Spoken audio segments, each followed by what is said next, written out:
Everyone see a net laying against the wall? A little green net. Oh, there it is. Angela, do you want to net out some fish? Right here? Yeah, and you can bring them down to this tank over here, okay? Yeah, you want them basketed or just in the net? Just in the net's fine.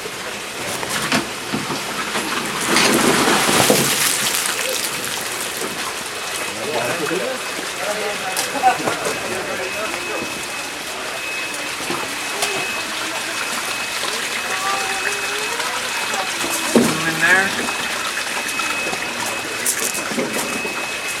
It's overpriced.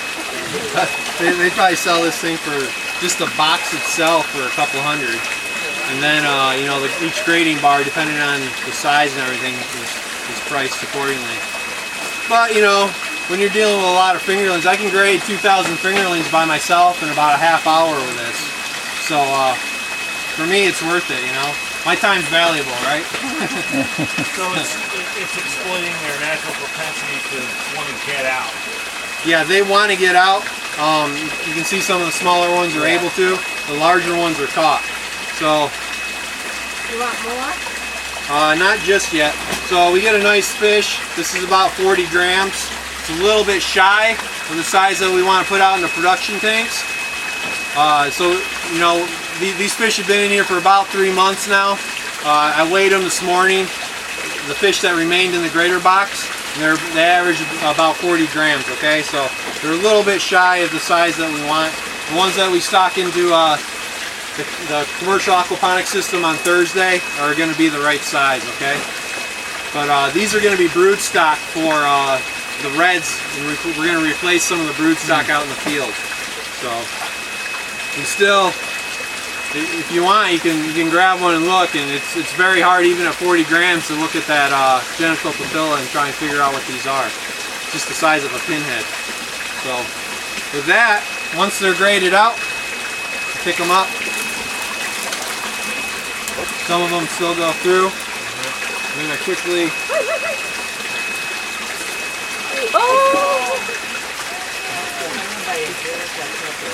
That's where you want to use a basket, okay?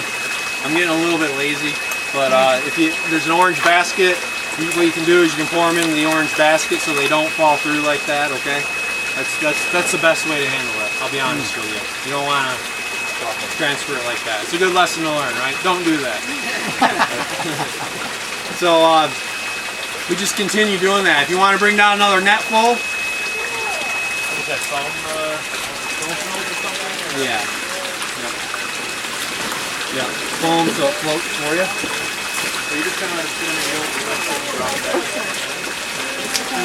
depending on how many you put in here, you don't want to put a whole lot in here. You could probably put, you know, 3 or 4 times the number she has right there into this grater box.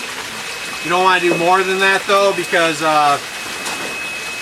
they're going to mash into each other. They're going to spike each other. This is kind of rough on them. This is kind of rough on them, so you don't want to overcrowd them in here. But sometimes the small guys are just hanging out in there. They don't want to leave. So what I do is I lift it up. I crowd them up. Once they start getting hit by the tail fin of some of the larger fish, they're like, I'm out of here.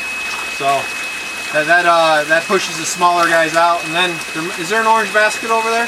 Yeah. Let's pass that down. I'll show you how to do this the right way. See, people are videotaping me. It's going to be on YouTube. It's going on your permit, right? Yeah. We'll spit that down. We'll get it wet. Okay. And we'll hold it up out of the water just enough so they can't escape. Put them in there. Okay. And then if you want, take a picture of it. You can just kind of pass that around real quick. People can grab some snapshots. That's how we size grade. Pretty simple. If you have the right equipment. You could try to build some of this with PVC, like I said. You know, PVC for a grading box, but again, you want to make sure that the PVC doesn't flex enough where the fish can swim through it. You know? These baskets, this one actually came from a company in Texas, Dallas, Texas. You know, saw or something?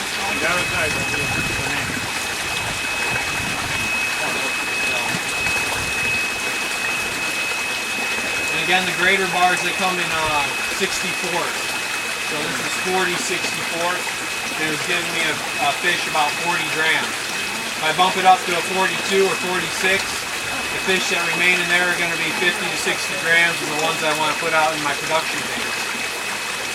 So do you have a really accurate count now of those ones that are there, or it's still based on the initial guesstimate? Yeah, that's based on the initial weighing of 2,000 fish to bring them in. There's a little bit of variability there. You can see that if I was to get an average weight on those fish now, I got fish that are this big, fish that are this big. They may be, may say that they're 40 grams, but there's fish in there that are 10 grams, fish that are in there that are 50 grams. So the best thing to do is grade them.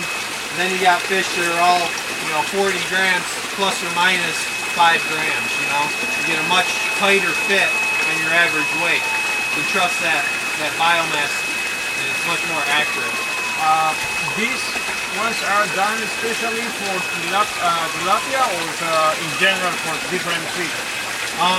Different fish. Yeah. Yeah, they use this in the bait fish industry to grade out different sizes of bait fish to sell to wholesalers and retail markets. Yeah. But what works for a 40-gram tilapia isn't going to work for a 40-gram catfish or 40-gram fathead minnows don't usually get that big. But it's just or golden shiners. There's different stuff. It's species specific. Yeah. Okay. Yeah. Isn't it better to grade your feed size?